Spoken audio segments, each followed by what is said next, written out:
dans mes vidéos, Jean-François Dubois. Je peux couper, mais là, je peux pas. C'est pas pareil.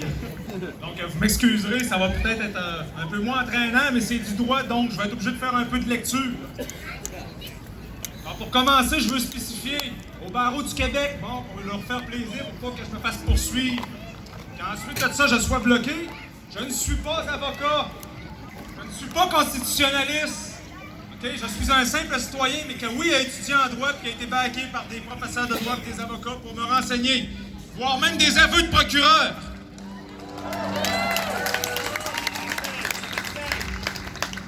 Bon, je parle pas assez proche du micro. C'est bon. Non, ça va. Bon. Je vais vous faire une citation du jugement de Nuremberg maintenant. On va faire beaucoup de citations aujourd'hui, c'est important. Comme le procureur français François de Menton le mentionnait lors des procès de Nuremberg, ces crimes ne peuvent pas être justifiés par le prétexte d'un ordre supérieur donné par Hitler aux accusés ou encore l'ordre supérieur n'exonère pas la responsabilité de l'agent d'un crime manifeste. Ce qui veut dire, aujourd'hui, je veux m'adresser non seulement à vous autres, mais à toutes les polices qui risquent de peut-être entendre le discours. Chers policiers, vous avez une protection pour désobéir aux ordres.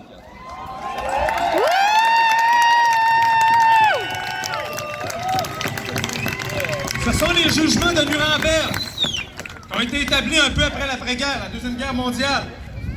Il y a des gens sur les réseaux sociaux qui m'ont dit « Ouais, mais Jeff, tu t'éterres des vieilles choses, ça fait longtemps. » Aujourd'hui, je vais vous faire quelques citations aussi de la Cour suprême qui datent de 2019. La Cour suprême a repris un peu les mêmes termes que Nuremberg. Vous avez peut-être entendu parler du cas de Mme Cossiane qui avait refusé de tenir la main courante de l'escalier roulant dans le métro. Que finalement, le policier l'a ramassé, quand même assez pas pire. Finalement, elle a gagné en Cour suprême. Je vais vous faire quelques citations. Ce qui m'amène à l'affaire Cossian, affaire qui remonte à 2009 et tranchée par la Cour suprême. Le policier a l'obligation d'avoir une connaissance et une compréhension adéquate du droit criminel et pénal, des infractions qu'il est appelé à prévenir et à réprimer, et des droits et libertés protégés par les chartes.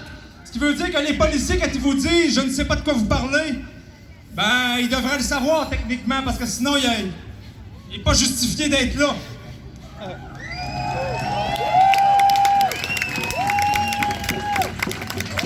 Il doit être en mesure de faire preuve de jugement quant au droit applicable et ne peut s'en remettre aveuglément aux formations et aux instructions reçues, qui, bien qu'elles doivent être prises en compte dans l'appréciation de sa conduite, ne sont toutefois pas elles-mêmes déterminantes.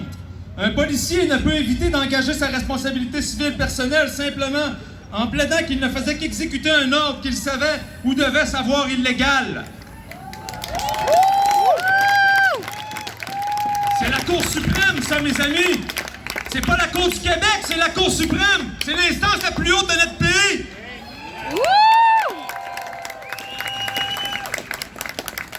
De plus, la Cour continue en disant « Mme Cossian était en droit de refuser d'obéir à un ordre illégal et n'a donc commis aucune faute qui justifierait un partage de responsabilité au regard de l'article 1478 du Code civil du Québec.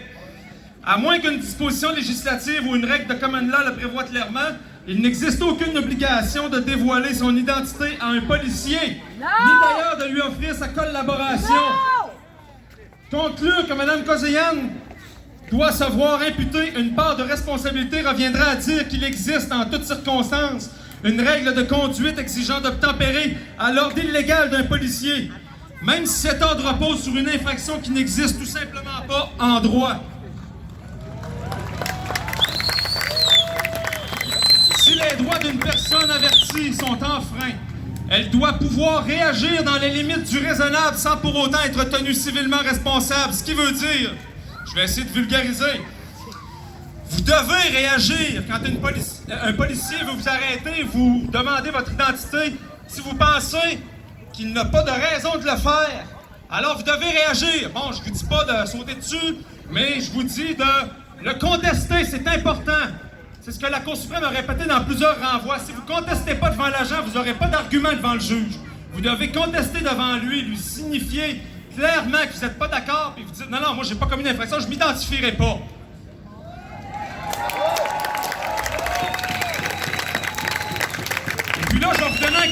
prenez des notes, ceux qui ont des crayons et des calepins.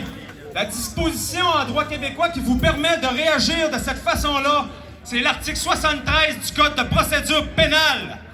C'est le Code de procédure pénale, en fait, c'est ce qui permet aux policiers, c'est ce qui régularise leurs actions devant vous, devant les citoyens. Ils sont obligés de respecter le Code de procédure pénale. Donc,